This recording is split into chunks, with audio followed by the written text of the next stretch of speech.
കോട്ടയത്ത് മികച്ച വിജയം നേടാൻ കഴിയുമെന്ന ആത്മവിശ്വാസമാണ് ഇടതുമുന്നണി പങ്കുവയ്ക്കുന്നത്. കഴിഞ്ഞ തവണ കൂടുതൽ മികവുറ്റ ജയം അവർക്ക് നേടാൻ കഴിഞ്ഞിരുന്നു. ഇത്തവണ അത് ആവർത്തിക്കാൻ കഴിയുമെന്ന് പ്രതീക്ഷിക്കുന്നു. ഒപ്പം തന്നെ UDF ക്യാമ്പിന്റെ പ്രതീക്ഷ എന്താണ്, NDAയിലെ സ്ഥിതി എന്താണ്, ഇതൊക്കെ പരിശോധിക്കേണ്ടതുണ്ട്. സനോജ് ഉണ്ട് കോട്ടയത്ത് നിന്ന്. സനോജ്, കഴിഞ്ഞ തവണ കോട്ടയത്ത് LDFന് വലിയ വിജയം തദ്ദേശത്തിൽ നേടാൻ കഴിഞ്ഞിരുന്നു. ആ ആത്മവിശ്വാസം ഇപ്പോഴും അവർക്കുണ്ട്.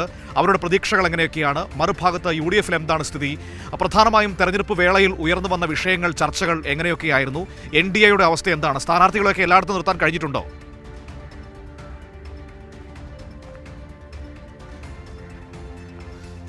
തീർച്ചയായിട്ടും മനു, കോട്ടയം ജില്ലയെ സംബന്ധിച്ച് പറയുകയാണെങ്കിൽ കോട്ടയം ജില്ലയിൽ കഴിഞ്ഞ പ്രാവശ്യം കേരള കോൺഗ്രസ് മുന്നണിയിലേക്ക് വന്നതിന് ശേഷം പെട്ടെന്നുണ്ടായ ഒരു തദ്ദേശ തെരഞ്ഞെടുപ്പായിരുന്നു. അതുകൊണ്ട് തന്നെ താഴെത്തട്ടിൽ കേരള കോൺഗ്രസ് പ്രവർത്തകരും LDFലെ CPM CPI കക്ഷികളിലെ പ്രവർത്തകരും തമ്മിലൊരു ആത്മബന്ധം ഊട്ടിയുറപ്പിക്കാൻ ആ ഘട്ടത്തിൽ കഴിഞ്ഞിരുന്നില്ല. എന്നാൽ പിന്നീട് 5 വർഷങ്ങൾക്ക് ശേഷം ഇപ്പോൾ 6ാമത്തെ വർഷത്തിലേക്ക് കടക്കുമ്പോഴാണ് മുന്നണി ബന്ധം കൂടുതൽ ശക്തമായ ഘട്ടത്തിലാണ് ഈ തെരഞ്ഞെടുപ്പ് കടന്നു വരുന്നത്. അതുകൊണ്ട് തന്നെ ഈ തെരഞ്ഞെടുപ്പിൽ കൂടുതൽ നേട്ടം കൈവരിക്കാൻ കഴിയുമെന്നുള്ള ഒരു പ്രതീക്ഷയാണ് ഇടതുമുന്നണിക്കുള്ളത്. പ്രത്യേകിച്ച് കേരള കോൺഗ്രസിന് വ്യക്തമായ സ്വാധീനമുള്ള പല പ്രദേശങ്ങളും കോട്ടയം ജില്ലയിലുണ്ട്. പാലാ നഗരസഭയിൽ ഉൾപ്പെടെ, രാമപുരമാണെങ്കിലും അങ്ങനെയുള്ള ഇടങ്ങളിലൊക്കെ തന്നെ കേരള കോൺഗ്രസിന് വലിയ സ്വാധീനമുണ്ട്. കുറവലങ്ങാടും കടുത്തുരുത്തിയും ഉൾപ്പെടുന്ന ഈ പ്രദേശങ്ങളിൽ കേരള കോൺഗ്രസിൻ്റെ കടന്നുവരവ് മുന്നണിക്ക് പൊതുവെ ജില്ലയിൽ ഗുണകരമാവുമെന്നുള്ള ഒരു വിലയിരുത്തലിലാണ് നേതൃത്വമുള്ളത്. കഴിഞ്ഞ തവണ ജില്ലാ പഞ്ചായത്തിൽ 23 സീറ്റായിരുന്നു ഉണ്ടായിരുന്നത്. അതിൽ 14 സീറ്റ് കരസ്ഥമാക്കിക്കൊണ്ടാണ് ഇടതുമുന്നണി അധികാരത്തിലേക്ക് കടന്നു വരുന്ന സാഹചര്യമുണ്ടായത്. ഇത്തവണയും ജില്ലാ പഞ്ചായത്ത് ഭരണം നിലനിർത്താൻ കഴിയുമെന്നുള്ള ആത്മവിശ്വാസത്തിൽ തന്നെയാണ് ഇടതുമുന്നണി ഉള്ളത്.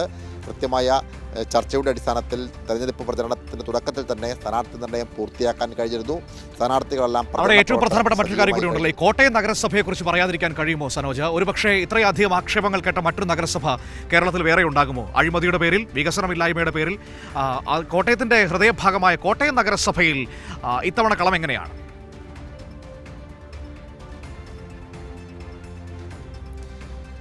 കോട്ടയം നഗരസഭ നമുക്കറിയാം, കേരളത്തിൽ ഏറ്റവും അധികം ചർച്ച ചെയ്യപ്പെട്ട അഴിമതിയുടെ ഒരു കേന്ദ്രമായിരുന്നു കോട്ടയം നഗരസഭ. ആ കോട്ടയം നഗരസഭയിൽ ഇത്തവണ നല്ല മത്സരമാണ് നടക്കുന്നത്. കഴിഞ്ഞ തവണ ഒരു അംഗത്തിൻ്റെ, അതായത് സ്വതന്ത്രമായി വിജയിച്ചു വന്ന ഒരു അംഗത്തിൻ്റെ പിൻബലത്തിലാണ് UDF അധികാരത്തിൽ തുടരുന്ന സാഹചര്യമുണ്ടായത്. ഇത്തവണ 53 നഗരസഭാ വാർഡുകളിൽ 27-ൽ മുകളിൽ സീറ്റുകൾ പിടിച്ചുകൊണ്ട് അധികാരത്തിലേക്ക് കടന്നു വരാൻ കഴിയുമെന്നുള്ള ആത്മവിശ്വാസത്തിലാണ് ഇടതുമുന്നണി ഉള്ളത്.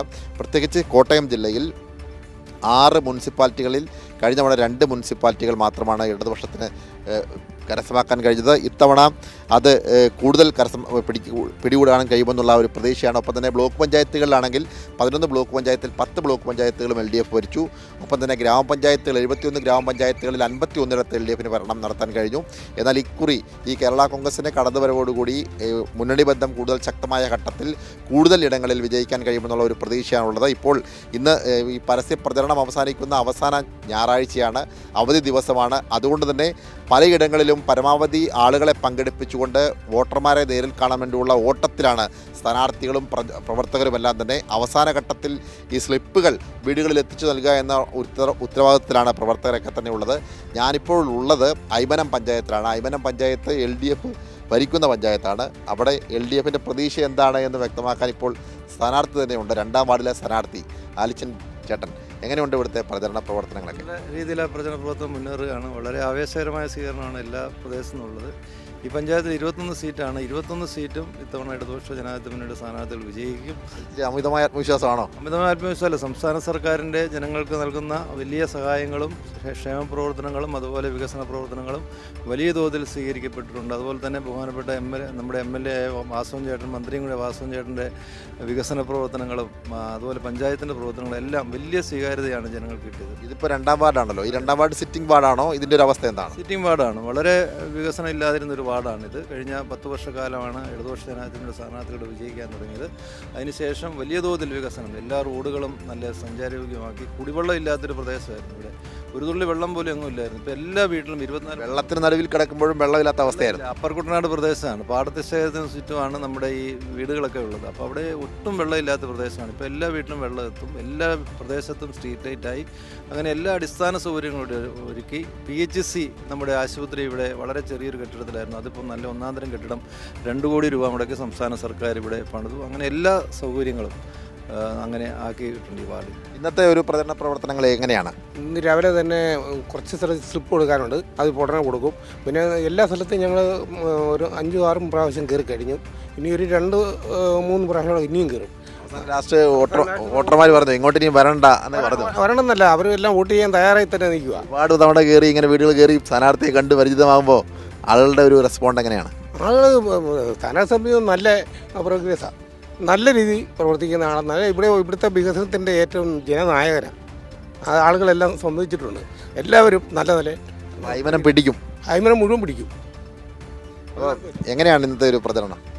നമ്മൾ സ്ലിപ്പ് വിതരണമാണ് പറഞ്ഞിരിക്കുന്നത്. പിന്നെ പരമാവധി ആളുകളെ നമ്മൾ ഇന്ന് ഞായറാഴ്ച ആയതുകൊണ്ട് തന്നെ കണ്ടെത്തുക എന്നുള്ളതുണ്ട്. പിന്നെ നമ്മൾ കുറച്ച് ആൾക്കാരെ നമുക്ക് ഒന്നും കൂടെ നമ്മുടെ ഇതിലേക്ക് ഉറപ്പിക്കുക എന്നുള്ളത്, വോട്ടൊക്കെ കൂടുതൽ ഉറപ്പിക്കുക എന്നുള്ളതാണ്. ഉറപ്പിക്കുക, നമ്മുടെ ഭൂരിപക്ഷം നമ്മൾ മാക്സിമം കൂട്ടുക എന്നുള്ള ഒരു ഉത്തരവാദിത്വം നമുക്കുണ്ട്. ഇന്ന് പരമാവധി വീടുകൾ കയറി ഇറങ്ങാനാണോ തീരുമാനം? എത്രത്തോളം ആളുകളെ പങ്കെടുപ്പിച്ചുകൊണ്ടാണ് ഇന്നത്തെ ഒരു പ്രചരണം? ഇന്ന് നല്ല നിലയിൽ നമ്മുടെ പഞ്ചായത്തിലെ എല്ലാ വാർഡുകളിലും ഒരു 50-ന് മുകളിലുള്ള സ്ക്വാഡുകൾ ഇറങ്ങിക്കൊണ്ടുള്ള പ്രവർത്തനമാണ്. എല്ലാ വാർഡും നല്ല നിലയിലുള്ള ആത്മവിശ്വാസത്തിലാണ്. നമ്മളെ സംബന്ധിച്ച് അയ്മനത്ത് 10 വർഷക്കാലം LDFൻ്റെ ഭരണസമിതി നടത്തിയ വികസന നേട്ടങ്ങളും ഗവൺമെൻറ്റിൻ്റെ വികസന നേട്ടങ്ങളുമെല്ലാം അത് ജനങ്ങൾ സ്വീകരിച്ചു കഴിഞ്ഞു. ഇപ്പോൾ തന്നെ നല്ല നിലയിലുള്ള ഒരു സമീപനമാണ് ജനങ്ങൾക്കുള്ളത്. അതുകൊണ്ട് തന്നെ ഈ തെരഞ്ഞെടുപ്പിൽ അയ്മനം ഗ്രാമപഞ്ചായത്തും കോട്ടയം ജില്ലാ പഞ്ചായത്തിൻ്റെ ഇവിടുത്തെ ഡിവിഷനും ബ്ലോക്ക് പഞ്ചായത്ത് ഡിവിഷനുകളും എല്ലാ പൂർണ്ണമായും LDFന് കിട്ടുമെന്നുള്ള കാര്യത്തിൽ യാതൊരു തർക്കവുമില്ല. ആ നിലയിലുള്ള ആത്മവിശ്വാസത്തിലാണ് നമ്മുടെ പ്രവർത്തനം മുന്നോട്ട് പോകുന്നത്. ഇന്ന് പരസ്യപ്രചരണം അവസാനിക്കുന്ന ദിവസമാണല്ലോ, എങ്ങനെയാണ് പരിപാടികൾ ക്രമീകരിച്ചിട്ടുള്ളത്? നേരം ബൈക്ക് റാലി ഉണ്ട്, സ്ക്വാഡ് പ്രവർത്തനം രാവിലെ മുതൽ സ്ക്വാഡ് കയറുകയാണ്, എല്ലാവരും കൂടെ ചേർന്നുള്ള സ്ക്വാഡ് പ്രവർത്തനം. പിന്നെ വൈകുന്നേരം 2 മണിക്ക് ഇവിടുത്തെ ബൈക്ക് റാലി തുടങ്ങും. ഇന്നലെ ഉണ്ടായിരുന്നു ബൈക്ക് റാലി, പഞ്ചായത്തിലൊട്ടാകെ ഒരു ബൈക്ക് റാലി ഉണ്ടായിരുന്നു. ഇന്നിപ്പോൾ ഈ വാർഡിനെ കേന്ദ്രീകരിച്ച് ബൈക്ക് റാലി. അപ്പോൾ അത് എല്ലാ പ്രവർത്തനവും നല്ല രീതിയിൽ മുന്നോട്ട് പോവുകയാണ്. എന്തായാലും കൊട്ടിക്കലാശം ആവേശമാക്കാൻ വേണ്ടിയുള്ള തയ്യാറെടുപ്പിലാണ് സ്ഥാനാർത്ഥികളും പ്രവർത്തകരുമെല്ലാം തന്നെ. അവസാന ഞായറാഴ്ച ആയതുകൊണ്ട് ഈ അവസാന റൗണ്ടിൽ അതിവേഗം ഓടി എല്ലാ വീടുകളിലും എത്തി സ്ലിപ്പുകൾ വിതരണം ചെയ്ത് ആടി നിൽക്കുന്ന വോട്ടുകളൊക്കെ കൂടുതൽ ഉറപ്പിക്കുക എന്നുള്ള ഉത്തരവാദിത്തത്തിൻ്റെ അടിസ്ഥാനത്തിലാണ് പ്രചരണ പ്രവർത്തനങ്ങൾ ക്രമീകരിച്ചിട്ടുള്ളത്. മനു.